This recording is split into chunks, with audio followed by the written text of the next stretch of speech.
예수님의 하나님 나라 이야기가 이어지는데요. 하나님 나라, 하나님이 계시고 하나님이 다스리는 나라.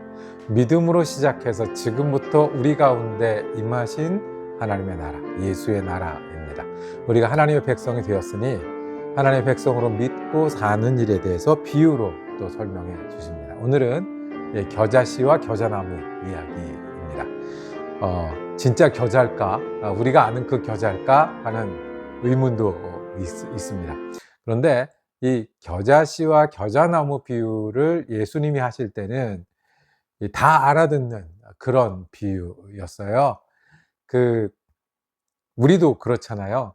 소나무가 푸른 것처럼 이렇게 얘기할 때 이 사시사철 푸른 소나무를 우리가 다 아는 이야기입니다. 태산이 높은 것처럼 뭐 다 알 수 있는 이야기죠. 좁쌀이 좁쌀 영감, 그 좁쌀이 작은 것처럼 다 아는 것입니다. 이 당시에 다 알아들을 수 있는 겨자씨와 겨자나무, 작은 것에 예를 들 때 꼽는 게 겨자씨였습니다. 요만한 거.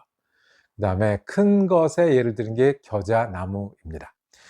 이 당시에 겨자나무라고 불렀던, 겨자씨라고 불렀던 것은 이제 한 2년생 정도 되는 식물이고요. 심기면 자라는데, 이게 보이지 않는 이 씨앗이 귀한 양식도 되고 약재도 되는 것입니다. 그런데 이게 땅에 심기우면 자라는데 자란 키보다 훨씬 크게, 많이 자라면 뭐 3m, 4m까지 자라는 겁니다. 신기하잖아요. 2년 만에 요만한 씨앗이 이렇게 높은 것. 그래서 작은 것에 예를 들 땐 겨자씨, 커지는 것에 예를 들 때는 이 겨자의 나무를 예를 들었습니다. 믿음은, 하나님의 나라는, 하나님을 믿고 사는 일은 이렇게 작은 것 같아 보이지만 그것이 어떻게 해요?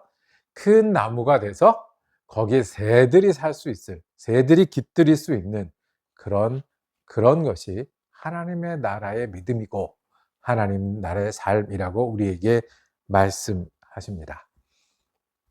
첫 번째로 우리가 작은 걸 작게만 보지 않는 거예요. 주님이 계시면 커 보이는 거예요. 우리 학생 수련회를 따라서 뒤에서 찬양하다 보니까 유난히 반복되는 가사가 있어요. 이번에 하는 찬양 중에 surrender, 항복하는 거예요. 아니, 아이들에게 잘 되라, 잘 커라, 빛나라, 지금보다 더 잘해라 라고 항상 우리가 얘기하는데, 우리 찬송이에요. 아이들에게 가르치는, 학생들의 가르친 찬송이 surrender. 왜요? 우리는 알거든요.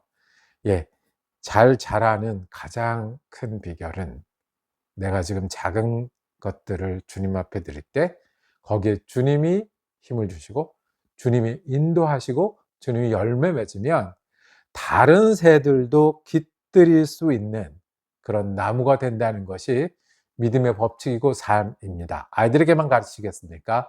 우리도 작은 것 같을 때 믿음이 더해지면, 믿음으로 작은 것을 주님과 동행하면, 아니 내가 서렌더해서 주님께 드리면 주님의 손이, 주님의 시간이 더 크다는 거예요.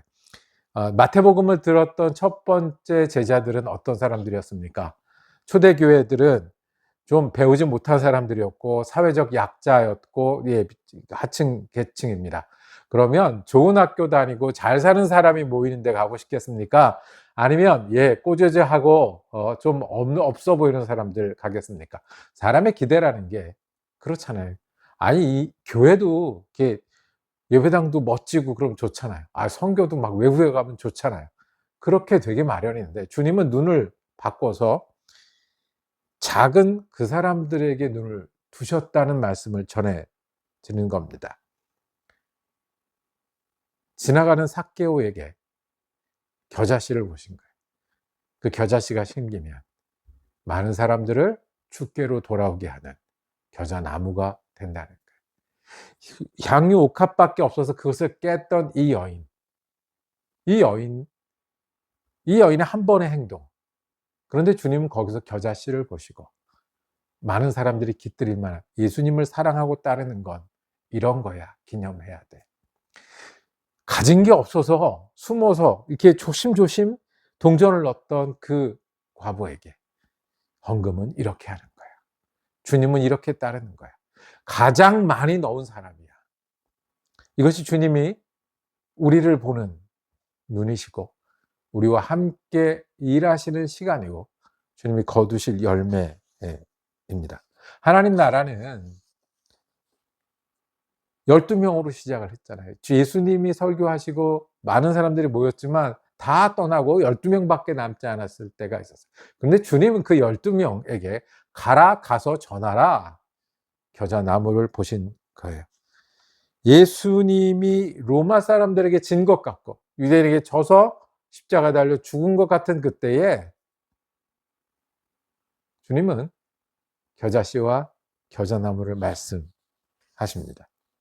우리도 이 말씀을 우리의 말씀으로 받기를 원합니다. 첫 번째 기억할 것은 주님을 믿는 사람들은 믿음은 성장한다는 겁니다. 겨자씨 같은 작은 씨앗이 우리 믿음일지라도 살아있는 겁니다. 생명력이 있는 겁니다. 주님이 헤아리시고 주님이 인도하십니다. 우리가 심기어 있으면 우리가 주님을 향하면 우리는 자라고 겨자나무가 될 것입니다. 작아 보일 때가 있습니다. 보잘것없어 보이는 때가 있습니다. 이거밖에 안 되나 할 때가 있습니다. 맨날 제자리에 있는 것 같은 것 있습니다. 맞습니다. 우리 작기만 해서는 안 되고요. 맨날 제자리에만 있어서도 안 되고요. 할 수 없다라고 해서는 안 됩니다. 그러나 거기에 주님의 생명이 있으면 우리가 믿음이 살아있으면 주님은 우리를 싹 틔우게 하실 것이고 나무가 되게 할 것이고 거기서 많은 사람들이 우리로 주님을 바라보고 은혜 나누는 우리의 소원을 이룰 것입니다. 두 번째는 예수님이 있으면 확장한다는 겁니다. 음식을 먹는데요. 꼭 필요한 게 있어요. 이 음식을 다 해도 요만큼의 보이지 않는 소금이 없으면 이 음식이 완성될 수 없습니다. 불을 떼는데요. 가스는 보이지 않잖아요. 그런데 가스는 분명히 있어요. 그 불을 땡기면 그 불로 음식도 해먹고 따뜻하기도 하고 밝히기도 합니다. 가스가 있어요. 우리의 믿음은 소금과 같은 것이고 가스가 작아 보이지만 주님이 작지 않다고 하셨습니다. 그리고 주님이 자라기 위해서 열매 맺게 하신다는 겁니다. 저와 여러분이 이 말씀을 받아서 우리가 작은 것처럼 느낄 때 주님께 드리는 우리가 되기를 원합니다. 그래서 우리도 겨자나무처럼 우리 다른 새들이 다른 영혼들이 깃들일 수 있는 그런 나무가 되기를 원합니다. 여러분들이 그렇게 되고 저가 그렇게 돼서 숲을 이루기를 원합니다. 그것이 우리 소망이길 원합니다. 오늘 어제와 같은 날이지만 오늘 살아있는 믿음이 싹이 틔우고 자라나는 주님이 그렇게 하신다는 그 소망이 우리의 소망이 됩니다. 우리가 못하지만 주님은 우리를 키우실 것입니다. 그 자신감으로 일하기를 원합니다. 씨앗처럼 보이기도 하고 작아 보일 때 작지 않습니다. 소금이 바꾸는 것처럼 가스가 바꾸는 것처럼 우리를 주님이 바꾸시고 계십니다. 그리고 그 목표로 우리가 살기를 원합니다. 주님, 오늘 우리가 주님 씨를 드려 열매 맺는 한 날 되게 하여 주옵소서. 큰 날이 되게 하여 주옵소서. 그래서 내가 만나는 사람도 겨자씨로 보게 하시고 내가 만나는 사람이 깃들 수 있게 하시고 또 내가 함께 일하고 내가 함께 노력하는 이 시간이 주님이 우리와 함께 하셔서 열매 맺게 하는 겨자나무의 날이 되게 해 주십시오가 우리 기도요 소망이 되기를 원합니다. 그 소망으로 그 기도로 그 자신감으로 그 믿음으로 나는 한 날 되시기를 축복합니다. 기도하겠습니다. 주님, 겨자씨만큼 작은 것처럼 보이는 시간들이 있습니다. 열매 맺을까 하여 의심되는 그 작은 순간들이 있습니다. 그리고 내 눈에 보이지 않지만 하나님을 꼭 붙들어야 되는 그 순간들이 있습니다. 씨를 받고 나무로 만드시고 그 나무에 많은 새가 깃들게 하신 주님, 오늘 우리의 소망이 예수님께 있습니다. 내 자신감은 씨를 받고 나무 되게 하시는 예수님께 있습니다. 내 목표는 내가 나무가 되어 많은 사람들이 깃들 수 있는 영혼의 동반자가 되기를 원하고 주여 우리와 함께하여 주옵소서. 내가 예수의 씨앗이 되게 하시고 겨자씨의 소망을 갖고 살게 하시고 겨자나무의 은혜가 오늘 우리를 향한 은혜가 되게 하여 주시옵소서. 요즘 예수 그리스도 이름으로 기도드립니다. 아멘.